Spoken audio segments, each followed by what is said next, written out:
Hello everyone, welcome back in my YouTube channel Physics with Virendra टलर। बच्चों तो आज हम चैप्टर नंबर 7 ऑल्टरनेटिंग करंट जो है अपने पास चल रहा है उसका हम आर सर्किट पढ़ेंगे। आर सर्किट क्या होता है, इसको किस तरीके से हम पढ़ रहे हैं तो देखते हैं। देखो बच्चों स्टार्ट करते हैं। बच्चों मैं ये एक सोर्स हम ले रहे हैं यहाँ पर, और ये पता है किसका सोर्स है, ये ऑल्टरनेटिंग वोल्टेज का सोर्स है। ये ऑल्टरनेटिंग वोल्टेज का सोर्स है। मैं मान लेता हूं इसका वोल्टेज कितना है, V नॉट और साइन ओमेगा टी है। अभी जो वोल्टेज है बच्चों, मैं एक रेसिस्टर पे क्या कर रहा हूं, अप्लाई कर रहा हूं। एक रेसिस्टर पे मैं अप्लाई कर रहा हूं, इसका मीन हुआ कि मैं इसमें किसको कनेक्ट कर देता हूं, एक रेसिस्टर को कनेक्ट कर देता हूं। इसमें एक हम रेसिस्टर को क्या कर देते हैं, कनेक्ट कर देते हैं। ठीक है, ये रेसिस्टर आपके पास है, ये रेसिस्टर को कनेक्ट कर दिया। और बच्चों मैं मान लेता हूं कि इसका जो रेसिस्टेंस है वो कितना है, आर है। और रेसिस्टेंस क्या अपने पास, आर है। तो इसको हम आर सर्किट भी बोलते हैं, हम इसको प्योर आर सर्किट भी बोलते हैं। क्यों? क्योंकि आप ये देखेंगे कि इस ऑल्टरनेटिव सर्किट में केवल रेसिस्टेंस ही कनेक्ट हो रखा है, तो हम इसको आर सर्किट भी कहते हैं। या हम ये भी कह सकते हैं कि जो ऑल्टरनेटिव वोल्टेज है हम रेसिस्टर आर पर दे रहे हैं। ठीक है, अब हमें क्या होता है कि बच्चों ये यहां से करंट का मेजरमेंट हमें करना होता है। करंट के साथ में हमें वोल्टेज, यानी जो वोल्टेज आपके पास है, जो करंट है, उनका फेज फाइंड करना होता है। यानी आपको क्या क्या करना होगा बच्चों, यहाँ एक तो करंट का मेजरमेंट करना होगा, करंट के मेजरमेंट के साथ इनका फेज मेजर करना होगा, फेज मेजर करने के साथ इनका बच्चों फेज डिफरेंस मेजर करना होगा, फेज डिफरेंस के साथ हम इनका वेक्टर डायग्राम बनाएंगे या वेक्टर ग्राफ बनाएंगे। वेक्टर ग्राफ बनाने के बाद बच्चों हम इनका फेजर बनाएंगे, फेजर बनाने के बाद हम इनका पावर फाइंड करेंगे। तो इस तरीके से 6 to 7 पॉइंट्स हम इसके आज क्लियर करने वाले हैं। और मैक्सिमम जो सर्किट्स आपके पास पढ़ेंगे वो सर्किट्स में हम ऐसे ही बहुत सारी चीजें फाइंड करते हैं। तो ये है ओनली, अभी अपने पास कौन सा सर्किट है, आर सर्किट है। आर सर्किट का मीन क्या है कि हम ओनली रेसिस्टेंस पर क्या दे रहे हैं, ऑल्टरनेटिंग वोल्टेज का सप्लाई कर रहे हैं, जो कि कितना है, V not sine omega T है। अब जल्दी से किरचॉफ का लॉ अप्लाई कर देते हैं। और एक बात यहां वैसे भी समझ लेते हैं कि देखो बच्चों, ये ओनली एक रेजिस्टर आपके पास यहां कनेक्ट है, तो ये V not sine omega T जो कि ऑल्टरनेटिंग सोर्स का क्या है, वोल्टेज है। यही ऑल्टरनेटिंग सोर्स का जो वोल्टेज है वो किसको दिया जाएगा बच्चों, आर को दिया जाएगा। यानी जितना वोल्टेज इस ऑल्टरनेटिंग सोर्स के पास है उतना ही वोल्टेज किसके पास पहुंचेगा, एक रेसिस्टर के पास पहुंचेगा। और रेसिस्टर का वोल्टेज बच्चों मान लो तो अभी कितना है, वी आर है। और हमें देखेंगे देखो वी आर किसके इक्वल होगा, वी के ही इक्वल होगा। क्यों? क्योंकि देखो एक ही आपके पास क्या है, सोर्स है, और उस एक सोर्स से आपके पास क्या है, एक ही रेसिस्टर कनेक्ट है। तो जितना वोल्टेज इसके पास है उतना वोल्टेज इसको दे देगा। इसका मीन ये जो आर पर जो वोल्टेज रहेगा वही वोल्टेज ये रहेगा, जिसको हम देख भी लेते हैं, किरचॉफ के लॉ से देख लेते हैं। तो यहाँ किरचॉफ के लॉ से, किरचॉफ का सेकंड लॉ क्या कहता है, लूप लॉ। यानी सेकंड जो लॉ है, जो किरचॉफ का आपके पास लूप लॉ है, हम लूप लॉ से देखते हैं बच्चों। लूप लॉ क्या कहता है कि टोटल वोल्टेज का जो सम होता है, अलजेब्रिक जो सम होता है वो कितना होता है, 0 होता है। तो यहाँ दो वोल्टेज आ रहा है, एक ऑल्टरनेटिव में मान लो तो लूप है, तो कोई भी लूप पे आप फिक्स डायरेक्शन में लूप ले लीजिए भाई। हम वैसे फिक्स डायरेक्शन में क्या ले लेते हैं, लूप ले लेते हैं। और इस लूप के बेसिस पर हम क्या करते हैं, यहाँ पर वोल्टेज का सम कितना करते हैं, 0 करते हैं। देखिए वोल्टेज का सम 0 करते हैं।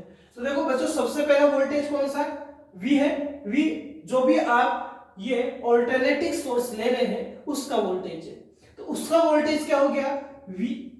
फिर आप चलो इस तरीके से मूव कर रहे, इस तरीके से मूव करें तो R का जो वोल्टेज कितना है बच्चों, VR है, तो ये -VR हो गया। और इनका अलजेब्रिक सम कितना होगा बच्चों, 0 होगा। तो इनका अलजेब्रिक सम कितना हो गया आपके पास, 0 हो गया। तो हमें देख रहे हैं कि V देखो किसके इक्वल आ रहा है आपके पास, VR के इक्वल आ रहा है। V किसके इक्वल आ रहा है, VR के। यानी जितना अपने पास में इस जितना अपने पास में इस ऑल्टरनेटिव सोर्स के पास वोल्टेज रहेगा उतना ही वोल्टेज आपके पास किसके रहेगा, इस R के पास भी रहेगा, बिल्कुल रहेगा, जिसको हम किरचॉफ के लॉ से बता भी चुके हैं। अब मैंने क्या कहा, वोल्टेज गिवन है, सबसे पहले आप क्या फाइंड करें, करंट फाइंड करें। और करंट फाइंड करने के लिए यहां देखिए V वी यहाँ क्या है बच्चों, वी नॉट और क्या है साइन ओमेगा टी है, और ये किसके इक्वल आ रहा है आपके पास, वी आर के इक्वल आ रहा है। ये किसके इक्वल आ रहा है अपने पास, वी आर के इक्वल आ रहा है। वी आर, आर क्या है बच्चों, यहाँ रेसिस्टेंस के कारण क्या है आपके पास वोल्टेज है, और रेसिस्टेंस के कारण जो वोल्टेज है हम उसको ओम के लॉ से देखेंगे। नाउ फ्रॉम ओम्स लॉ, और ओम्स लॉ के अकॉर्डिंग बच्चों ये जो वी आर है, ये जो रेसिस्टर पर ये जो वोल्टेज है वो किसके इक्वल होगा, आई और आर के इक्वल होगा। किसके इक्वल होगा बच्चों, आई और आर के इक्वल होगा। यदि ये आई और आर के इक्वल है तो ये वैल्यू यहां पुट कर दीजिए आप, तो ये वैल्यू, ये इक्वेशन दे देते हैं, इक्वेशन इसको सेकंड दे देते हैं, इस पे इक्वेशन फर्स्ट दे देते हैं। इक्वेशन सेकंड से आर जो है, वी आर जो है वो यहां पुट कर दीजिए, तो वो जो क्या आएगा, आई आर इक्वल्स टू क्या आएगा, v naught sine omega t आएगा। क्लियर है यहाँ तक? अब देखते हैं फटाफट हम। तो देखिए भाई, अब मैंने क्या कहा आपको, किसका वैल्यू फाइंड करना होगा, करंट का। सबसे पहले करंट की बात कर रहे हैं, तो करंट यहां से क्या आ जाएगा बच्चों, वी नॉट अपॉन आर आ जाएगा, और ये क्या हो जाएगा साइन ओमेगा टी, जिसे हम कैसे लिख रहे हैं, क्योंकि आप ये देखेंगे यहाँ वोल्टेज कैसा है, मैक्सिमम है, ये रेसिस्टेंस है, और वोल्टेज और रेसिस्टेंस का जो रेशियो होता है वो अपने पास किसके इक्वल होता है, करंट के इक्वल होता है। और यहाँ कौन सा करंट आएगा, मैक्सिमम करंट आएगा, क्योंकि वोल्टेज कैसा है, मैक्सिमम वोल्टेज का या पीक वैल्यू है, इसको क्या कहते हैं, पीक वैल्यू बोलते हैं वोल्टेज का। तो I इक्वल टू बच्चों क्या आएगा, वी नॉट अपॉन आर, इसको क्या लिखा जा रहा है, आई नॉट, और क्या आ जाएगा बच्चों sine omega t. Then I naught equal to क्या रहेगा, यहाँ वी नॉट अपॉन आर रहेगा, यहाँ आई नॉट इक्वल टू क्या रहेगा, वी नॉट अपॉन आर रहेगा। इसको क्या कहा जाएगा, maximum value of alternating current, या पीक वैल्यू भी हम क्या कहते हैं इसको बोलते हैं, क्योंकि पीक मैंने बताया भी था आपको, पीक का मतलब क्या होता है, या मैक्सिमम वैल्यू होता है। तो यहाँ देखो, आप देखें कि हम वोल्टेज को आपको यहाँ गिवन करते हैं, क्योंकि आप वोल्टेज अप्लाई करते हैं, इसका मीन कौन सा वोल्टेज आप अप्लाई करते हैं, तो ये voltage V equals to v naught sine omega t ने हमने अप्लाई किया है, किस पर किया है, रेसिस्टेंस पे किया है। तो उस पर अप्लाई करने पे इस रेसिस्टेंस में कितना करंट का फ्लो होगा वो हम फाइंड कर चुके हैं, क्या आएगा, आई नॉट साइन ओमेगा टी होगा। अब यहाँ सबसे पहले हमें रिलेशन देखना चाहिए, हमें किस किस में रिलेशन देखना चाहिए, आई नॉट और वी नॉट में रिलेशन देखना चाहिए। और आई नॉट और वी नॉट का यदि आप रिलेशन देखें तो आपको कुछ वैल्यूज से आप थोड़ा सा डिसाइड कर सकते हैं कि कौन लेस देन होगा या कौन ग्रेटर देन होगा।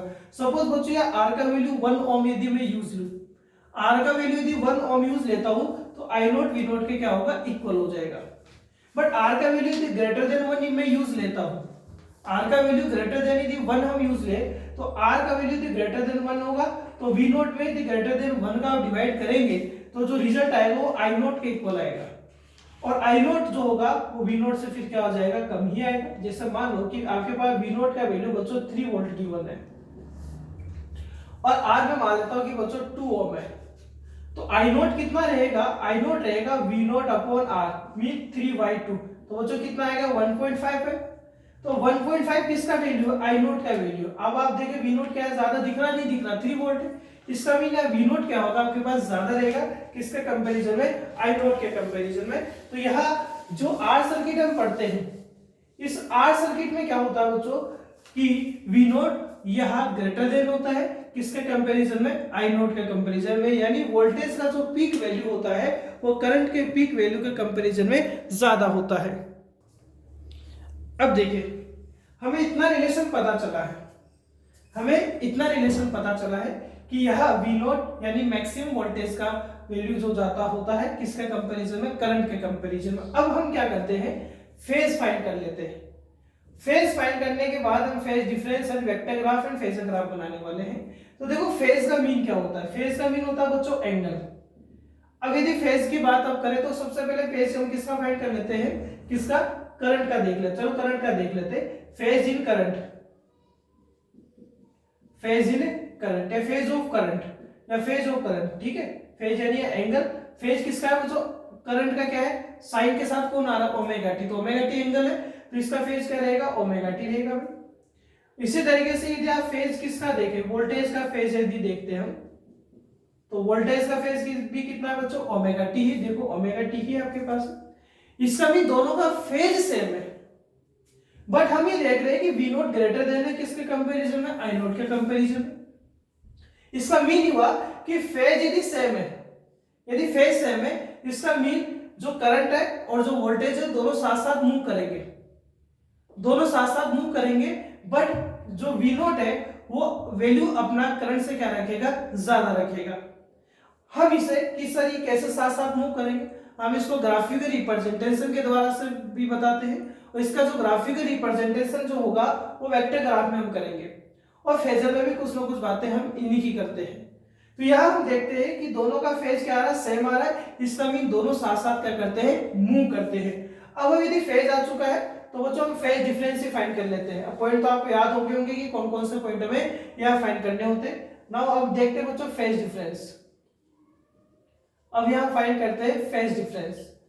फेज डिफरेंस का मीन हो गया कि ये जो भी फेज आ रहा है उनका डिफरेंस आप कर दीजिए।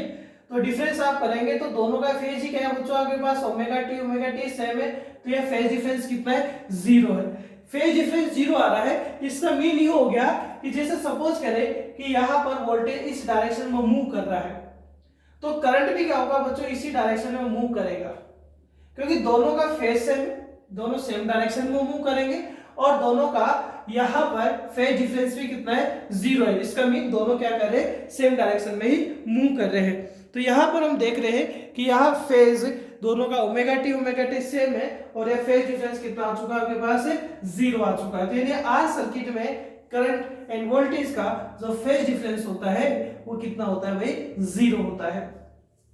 नेक्स्ट हम बात करें, नेक्स्ट यदि हम बात करें तो हम वेक्टर ग्राफ की बात करते हैं। इसका वेक्टर ग्राफ हम बनाते हैं भाई, वेक्टर डायग्राम भी बोलते हैं इसको, वेक्टर ग्राफ या वेक्टर डायग्राम।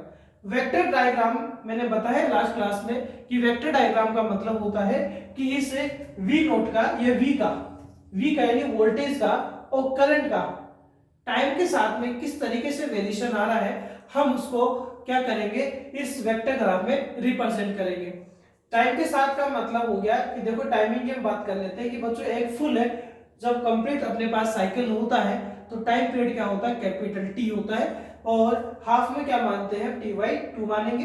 ये हम बता चुके हैं पहले इस बारे में।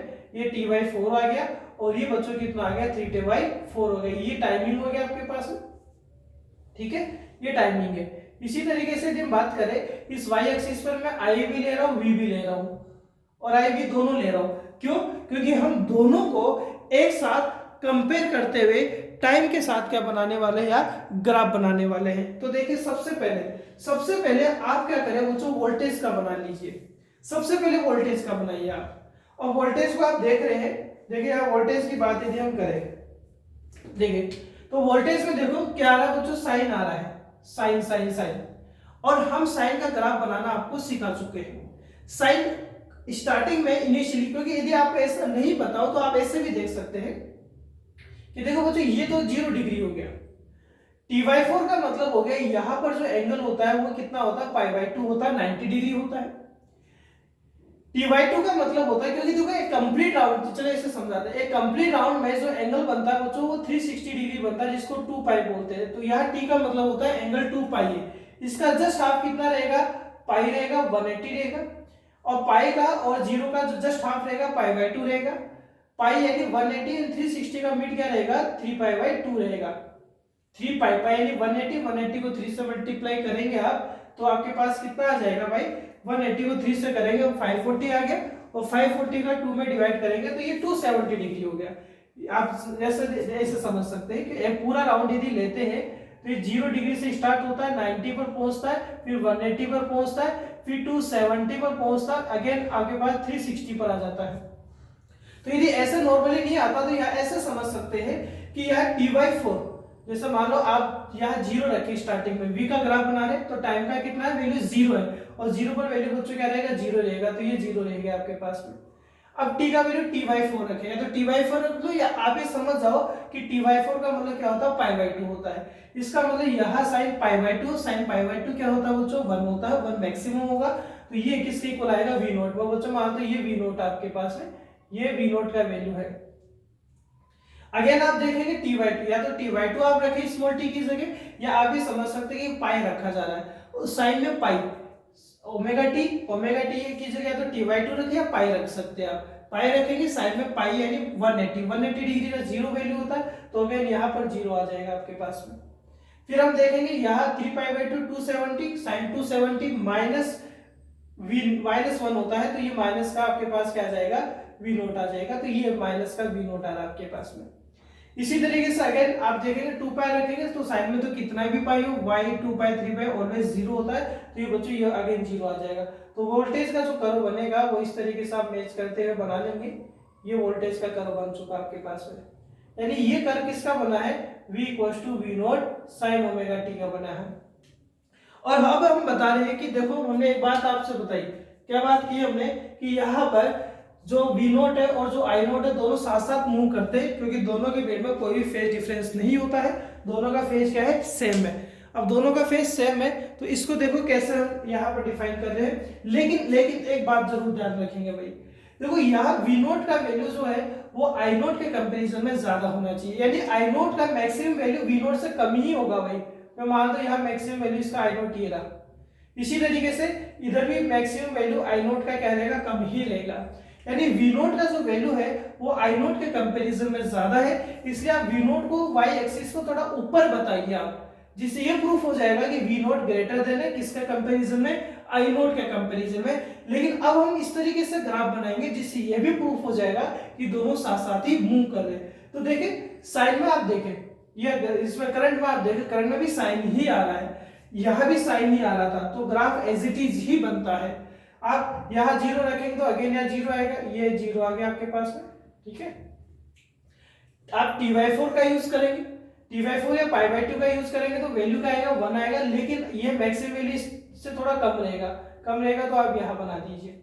अगर आप देखेंगे तो यहाँ जीरो आ जाएगा, 270 पर आपके पास माइनस, लेकिन वैल्यू क्या रहेगा, कम रहेगा, इसका कंपैरिजन में कम बना दीजिए, अगेन यहाँ पर जीरो आ जाएगा। तो आगे देखो ये वाला ग्राफ जो आपके पास हम बना रहे हैं ग्रीन कलर से, ये आपके पास किसका हो जाएगा, यहाँ ये ग्राफ हो जाएगा I = I note sin omega t का। तो यहाँ से हमें क्या पता चल रहा है कि यहाँ पोटेंशियल जो है या जो यहाँ वोल्टेज ऑल्टरनेटिव जो वोल्टेज है और जो करंट है दोनों साथ साथ ही क्या कर रहे हैं, मूव कर रहे हैं, दोनों का फेज सेम है और फेज डिफरेंस कितना है, जीरो है। तो आप फटाफट बच्चों नोट कर दीजिए इसको एक बार। अब बच्चों मैं इसको फटाफट साफ कर रहा हूं भाई, ठीक है। अब बच्चों हमने क्या कहा कि हम इसका फेजर बनाएंगे और पावर हम फाइंड करेंगे। एक बात और मैं आपको बता देता हूँ कि जितने भी सर्किट है बच्चों में सेपरेट अलग अलग वीडियोज इनके बनाऊंगा, अलग अलग क्लासेस हम इनकी लेंगे ताकि आपको हर टॉपिक को ढंग से समझने का टाइम मिले, ठीक है। एक साथ नहीं बनाएंगे, हाँ आपके एग्जाम के टाइम में हम वन शॉट में पूरे चैप्टर का रिवाइज भी करेंगे, ठीक है। और हम न्यूमेरिकल भी क्या करेंगे, वन शॉट में भी करेंगे और साथ के साथ हम न्यूमेरिकल का पर्टिकुलर न्यूमेरिकल का भी क्या बनाते हैं, वीडियो बनाते हैं। तो जैसे कोई पर्टिकुलर नंबर का भी यदि कोई आपको भी इसमें जो एग्जांपल है या कोई एक्सरसाइज का क्वेश्चन है आप सर्च कर सकते हैं, जैसे जैसे वीडियोस बनते रहेंगे चैप्टर के वैसे वैसे वो भी आपको अपलोड कर दिए जाएंगे। तो यहाँ देखिए भाई, हाँ, और आपको मान लो कोई न्यूमेरिकल समझना है तो आप कमेंट भी कर सकते हैं, मैं उस न्यूमेरिकल की क्लास अलग से सेपरेट करके यहाँ वीडियो अपलोड कर दूंगा। तो देखो बच्चों यहाँ अब हम फाइंड करते हैं, हमें फेज डिफरेंस पता चल गया और हमें पता चल रहा है कि जो फेज डिफरेंस होता है, जो फेज डिफरेंस होता है वो यहाँ कितना होता है, जीरो होता है भाई। यह फेज डिफरेंस जीरो है और फेज डिफरेंस यदि अपने पास जीरो है तो हमें कुछ बात पता होनी चाहिए। क्या बात पता होनी चाहिए कि अब हमें फेजर बनाना है और फेजर बनाने के काफी मेथड होते हैं, इजी सा मेथड मैं आपको यहाँ बता रहा हूँ।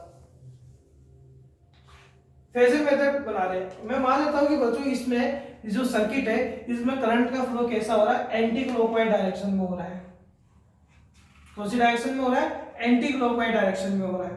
क्लॉकवाइज एंटी क्लॉकवाइज आप कैसे फेजर बना सकते हैं, according to NCERT anti clockwise हम बना रहे हैं।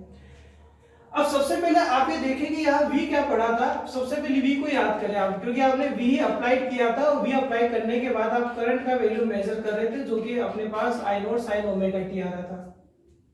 तो आप सबसे पहले V को डिफाइन करें या V नोट को बताइए, और जो कि कितना फेज डिफरेंस पर है, ओमेगा t फेज डिफरेंस पर है, सॉरी फेज पर है।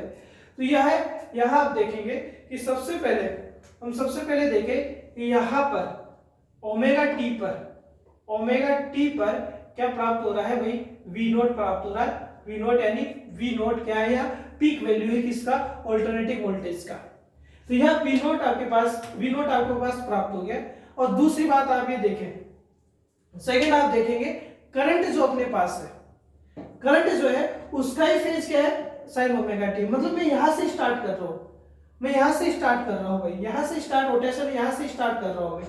यदि यहां से रोटेशन हम स्टार्ट करेंगे तो यहां पर ओमेगा टी पर सबसे पहले क्या आ जाएगा, आपके पास वी आ जाएगा, यानी वी का मैक्सिमम वैल्यू क्या आ जाएगा, वी नोट आ जाएगा। अब आप ये देखें कि अब आपको किसका देखना है वैल्यू, भाई आई का देखना, आई का मैक्सिमम वैल्यू देखना। और आई का फेज भी क्या सेम है, दोनों साथ साथ ही तो मूव कर रहे हैं, फेज डिफरेंस 0 है। तो इसके साथ है, मैं पास में बना रहा हूं, लेकिन आप जान रहे हैं कि इसके साथ ही ओमेगा टी पर, ये ओमेगा टी पर कौन आ गया आपके पास, यहाँ करंट का मैक्सिमम वैल्यू आ गया, ठीक है। ये ओमेगा टी पर ये है पास में आई नोट आ गया। तो देखिए ओमेगा टी पर ही आई नोट है, ओमेगा टी पर ही कौन है, वी नोट है। आप ज्यादा इसको अच्छे से डिफाइन करना चाहते हैं तो इसको आप क्या बता दें, आप इसको एक सर्कुलर फॉर्म में बता सकते हैं। किस तरीके से, देखिए ये जैसे आई नोट है, ये आई नोट हो गया भाई आपके पास, ठीक है। और दोनों साथ साथ मूव कर रहे, तो देखिए सेकंड क्या है आपके पास में, ये वी नोट है, ये आपके पास क्या आ चुका है, वी नोट आ चुका है, ठीक है। इसका मीन ये हुआ, इसका मीन देखो दोनों ओमेगा टी पर है, यानी दोनों साथ साथ ही ऐसे मूव करेंगे। यदि वी नोट इधर मूव करेगा तो उतना ही क्या करेगा, आई नोट भी मूव करेगा। लेकिन हम ये देखेंगे आई नोट का जो रेडियस है वो वी नोट के कंपैरिजन में क्या आ रहा है, कम आ रहा है। इसका मीन आई नोट का जो वैल्यू है वो वी नोट के कंपैरिजन में क्या आपके पास कम है। क्लियर है बात, याद है, इसको हमने फेजर से डिफाइन कर दिया है। अब यदि हम एक छोटी सी बात हम देखें कि जो आर है, रेसिस्टेंस है, कैपिटल आर, यहां पर फ्रीक्वेंसी पे डिपेंड नहीं करता है। It's not depends on frequency, ये फ्रीक्वेंसी बच्चों डिपेंड नहीं करता है, क्योंकि आपने आई इक्वल टू क्या पढ़ा, v naught upon R and sine omega t पढ़ा है। आप ये देखेंगे आई इक्वल टू, या आई नोट इक्वल टू क्या पढ़ा, वी नोट अपॉन आर। आप देखेंगे यार रेसिस्टेंस वी नोट और आई नोट पर डिपेंड कर रहा है, फ्रीक्वेंसी पे बिल्कुल भी डिपेंड नहीं कर रहा। तो नॉर्मली यदि आपको ग्राफ बनाने को कहा जाए और वो ग्राफ किसके मिड में हो, तो ग्राफ यदि बच्चों अपने पास में फ्रीक्वेंसी के या आपके पास रेसिस्टेंस के मिड में हो, तो हम ये देखते हैं कि फ्रीक्वेंसी और रेसिस्टेंस एक दूसरे पर डिपेंड नहीं करते हैं। तो यहां से आर से क्या बन जाएगी, स्ट्रेट लाइन बन जाएगी। इसका मीन ये हो गया कि आप फ्रीक्वेंसी में कितना भी वेरिएशन कर दीजिए, बट आर जो होगा वो अकॉर्डिंग टू फ्रीक्वेंसी कभी भी चेंज नहीं होगा। क्लियर है भाई यहाँ तक। अब हम देखते हैं इसका पावर, और हम इसका एवरेज पावर या क्या करने वाले, फाइंड करने वाले। तो देखो मैं बोर्ड साफ कर देता हूं। अब देखें वो जो पावर, हम आर सर्किट का पावर देख रहे और मीन पावर हम देख रहे, एवरेज पावर हम बच्चों फाइंड करेंगे, पावर का मीन हम फाइंड करेंगे। बच्चों पावर आपको पता है कि पावर का जो फॉर्मूला होता है P इक्वल टू क्या होता है, VI होता है। पावर P इक्वल टू क्या होता है, V, वोल्टेज एंड करंट का प्रोडक्ट आपके पास क्या है, पावर है। अब देखो यहाँ आर सर्किट की हम पावर की फाइंड कर रहे हैं, तो आर सर्किट में वोल्टेज कितना है, V note sign omega T है, ठीक है। इक्वेशन सेकंड ले लेते हैं। और I कितना है, I आपने फाइंड किया है क्या, I note sign omega T आपने फाइंड किया है। इक्वेशन सेकंड एंड थर्ड को आप पुट कर दीजिए बच्चों फर्स्ट में, तो यह पावर का फॉर्मूला क्या आएगा, V note sign omega T, and ये क्या रहेगा, I note sign omega T रहेगा। क्लियर है याद। अब यहां देखते हैं, यहां हम साइन के टर्म को एक जगह यूज ले लेते हैं। देखो एक जगह कैसे यूज ले रहे हैं, यहाँ P इक्वल टू बच्चों क्या आ जाएगा, V नोट इंटू आई नोट, और ये क्या हो जाएगा बच्चों, साइन स्क्वायर ओमेगा टी आ जाएगा। ये V note and I note, and V note and जो आई नोट है बच्चों क्या है आपके पास में, इंटू हो गया, क्योंकि sign omega T sine square omega T हो सकता है। अब मैंने क्या कहा कि वो जो हमें यहाँ पावर का मीन यानी एवरेज वैल्यू फाइंड करना है, पावर का हमें एवरेज वैल्यू फाइंड करना है। तो पावर का जो एवरेज वैल्यू अपने पास होगा उसके लिए आप इसका एवरेज लीजिए। आप एवरेज को ऐसे भी लिख सकते हैं, मैंने बताया था, आप P मीन भी लिख सकते हैं और पी बाहर भी आप लिख सकते हैं। एवरेज किसका लिया जाएगा, एवरेज आप किसका फाइंड करेंगे, किसका, टाइम के रेस्पेक्ट में चेंजेस, और टाइम के रेस्पेक्ट में चेंजेस होने वाला फंक्शन आपको यही दिखाई दे रहा है। तो एवरेज हम फाइंड करेंगे किसका बच्चों, साइन स्क्वायर ओमेगा टी का। अब हमें डिटेल से एवरेज फाइंड नहीं करना होता है, एवरेज आपको याद कर लेना होता है। एवरेज देखो कैसे फाइंड होता है, हल्का सा मैं बता देता हूँ आपको। देखो कैसे फाइंड करते हैं, जैसे साइन स्क्वायर ओमेगा टी का एवरेज फाइंड करना है, अपने को एवरेज फाइंड करना है साइन स्क्वायर ओमेगा टी का, और एक कंप्लीट साइकिल में फाइंड करना है। तो कैसे करते हैं, sine square omega T complete cycle का लिमिट 0 से t, और टोटल टाइम इंटरवल का क्या कर देंगे, डिवाइड कर देंगे। आप साइन स्क्वायर ओमेगा टी का एवरेज लीजिए, कोस स्क्वायर ओमेगा टी का एवरेज लीजिए, इसी तरीके से फाइंड करते हैं। और साइन स्क्वायर थीटा का यहां बता देता हूं मैं, आप ध्यान रखेंगे आगे भी, साइन स्क्वायर थीटा का एवरेज और कोस स्क्वायर थीटा का जो एवरेज आता है बच्चों ऑलवेज हाफ प्राप्त होता है। जब आप इसको सोल्व करेंगे तो हाफ आंसर आता है। इसी तरीके से साइन थीटा का एवरेज एंड कोस थीटा का जो एवरेज होता है बच्चों वो ऑलवेज कितना आता है आपके पास, 0 आता है। तो यहाँ पर अपने पास में साइन स्क्वायर ओमेगा टी यानी साइन स्क्वायर थीटा है, तो इसका एवरेज क्या रहेगा, हाफ रहेगा, तो इसकी जगह हम हाफ यूज लेंगे। तो पावर का जो मीन आएगा वो वी नोट आई नोट, और ये क्या आ गया, हाफ आ गया। सो पी मीन इक्वल्स टू क्या आ रहा है बच्चों, वी नोट आई नोट अपन कितना आ रहा है, 2 आ रहा है। तो यहाँ पर जो मीन अपने पास आया है बच्चों वो क्या आया है, v naught I naught divided by क्या आ रहा है आपके पास, 2 आ रहा है। अब हम इसके और रिलेशन और फॉर्मूले हम यहाँ देखते हैं। और फॉर्मूले देखने के लिए सबसे पहले हम चलो इसको आरएमएस वैल्यू में क्या करते हैं, कन्वर्ट करते हैं। हमने पढ़ा था आरएमएस वैल्यू, क्या क्या पढ़ा था देखिए आप, इस तरीके से हमने पढ़ा था कि वी आरएमएस होता है बच्चों, वी आरएमएस जो होता है वो वी नोट रूट 2 होता है। As it is I RMS जो होता है वो क्या होता है, आई नोट वाई रूट 2 होता है। डिटेल से पढ़ चुके हैं हम। तो यहां देखिए क्या आएगा, P mean equals to v naught. देखो वी नोट को क्या लिख सकता हूं बच्चों, v RMS into root 2 use ले सकता हूं, ऐसे क्रॉस मल्टीप्लाई, ऐसे ये क्रॉस मल्टीप्लाई, तो आई नोट क्या आएगा, आई नोट आएगा I R M S into root 2। Clear है भाई अपने पास में, डिवाइडेड बाई ये क्या है 2 है, ये रूट 2 कैंसिल आउट हो जाएगा बच्चों आपके पास में, कैंसिल आउट हो जाएगा। तो पी मीन इक्वल्स टू क्या आएगा बच्चों, वी आर एम एस और आई आर एम एस आएगा। और वी आर एम एस और आई आर एम एस को मैं क्या लिख सकता हूं बच्चों, पी आर एम एस भी लिख सकता हूं। यानी जो एवरेज आता है पावर का, जो एवरेज आता है, जो मीन आता है, वो पी आर एम एस के क्या होता है, इक्वल होता है। तो इस बात का आप जरूर ध्यान रखें। तो ये आज अपने पास आर सर्किट क्या हुआ है, कंप्लीट हुआ है। नेक्स्ट क्लास में एल सर्किट और सी सर्किट को भी हम क्या करेंगे, कंप्लीट करेंगे। ठीक है, थैंक यू बच्चों।